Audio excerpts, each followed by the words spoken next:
Lars and I used to, again, like the early days, we used to get our records through the mail, and we would get Sounds magazine, and in the middle there would be an ad for Bullet Records. And you'd always look at the ad and say, okay, something new pop up. Yeah, that sounds heavy. That sounds heavy. Holocaust, heavy metal mania is like, that's like the ultimate. You know, so write a money order, a check, and send off for whatever. So that batch happened to get mailed to Lars's house. And it took about a month or two to back then from England, because they would send it surface mail. And so in between running to Moby Disc, hoping they get something in, or to Zed Records in Long Beach, or to or to whatever with Lars and with Brian, who became part of the triad. This is how you got records. So ring, the phone rings, and it's Lars. Yeah, I just got the package in. Oh, that's great. Oh, awesome. He goes, but there's a problem. So what's the problem? He goes, well, your copy of Heavy Metal Mania got damaged. What do you mean my copy got damaged? Well, I left it on the stove, and my mom didn't know it was there, and she turned the stove on, so it's a little warped.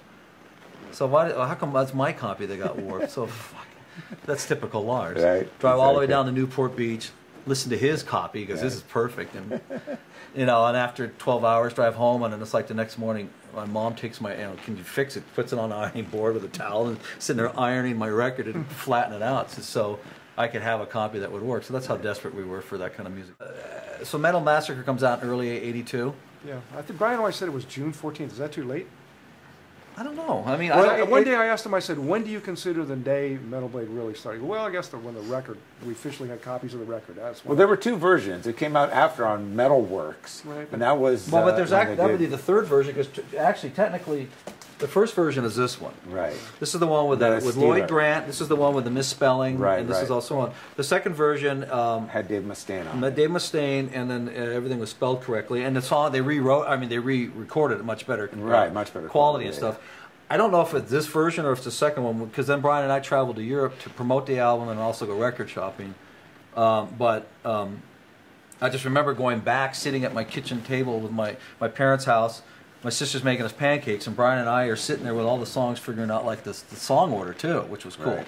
And I always was looking out for Steeler. Well, actually, we had to put Steeler first because that was part of the deal with Ron Keel. Right.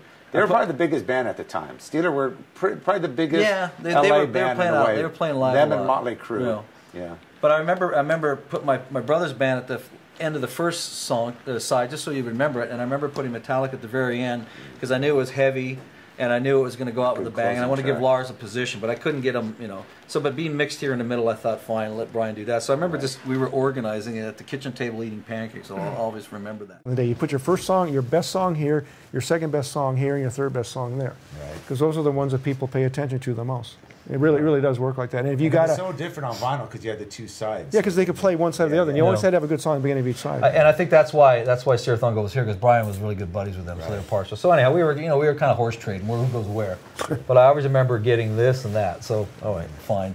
It came out. I think we printed. This was printed in Burbank, on Olive Street, right where the Nickelodeon is now. That used to be a record pressing plant. Yeah. And we went to England with. I think we printed 4,500 copies. Is that right? That's a lot. Or was it 2,400? I don't remember. It's $2,400 we had total. I put in 1,200. He put in 1,200. So we were like equal partners. But since it was Brian's baby, he was executive producer. I was supposed to be producer, but somehow I became assistant producer. But that was, for me, it was just passion. It wasn't I was going to make. And somehow Jon Sutherland got involved. So I started the label with Brian.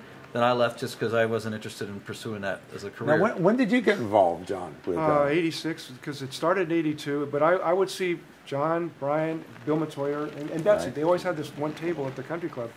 And I'd walk by, and Brian would always look real nervous when I walked by. Like, I was a big national rock writer, and all I was cared about was getting another beer and talking to somebody. One day he just came up to me and said, "You're my favorite writer. I want you to write about my bands." And I go, "It doesn't work that way. A publicist usually and a writer, that's two different things. They're not the same guy." Right. And so he asked me to come in, and I was working with a band called Soundberry, who had a record come out on MCA in January and February of '83. And I think he signed Soundberry in '84. No, he did their second He did Speed of Light, their third record, and he third. said, well, and Soundberry said, if we sign with Metal Blade, you have to make sure John's involved in some shape or form. So, well, that's perfect. I want him to work with me anyways. And so I ended up being Soundberry's publicist for the grand total of $100 a month. And I'd come in there on my lunch break and I'd start calling everybody. This is kind of how I got my name out there, because Record Review had been gone for like 2 years. And I would call Metal Rendezvous and I'd talk to Stranansky for the first time, and he'd say, well, why don't you write the story? Why don't you give me to write for it? And everybody would say the same thing. Why don't you write for us? Why don't you write for us? Why don't you write for us?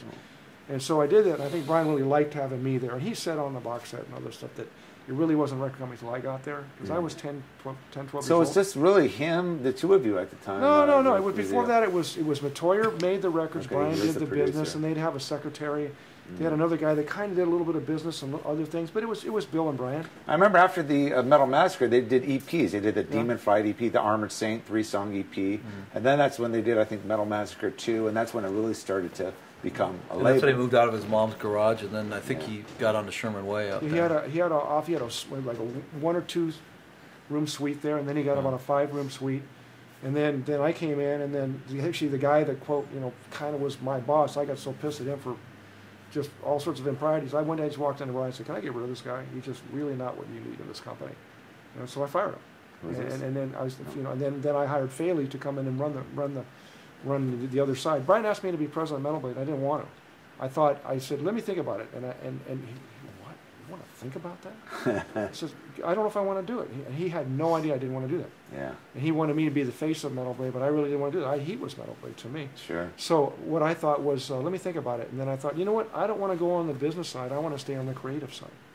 And if I start negotiating the contracts for the band, I care more about the songs and the music and making sure the bands are good and doing the right thing and stuff like that. So I just declined. And then I told him about Mike, who was managing Billy Sheehan and Talus and all that stuff.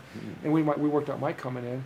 And then for 2 years, those were the golden years. That's when we sold the most records, and things really started happening. We got major distribution for the first time, and we started really making videos, and we became a record company. It was a lot of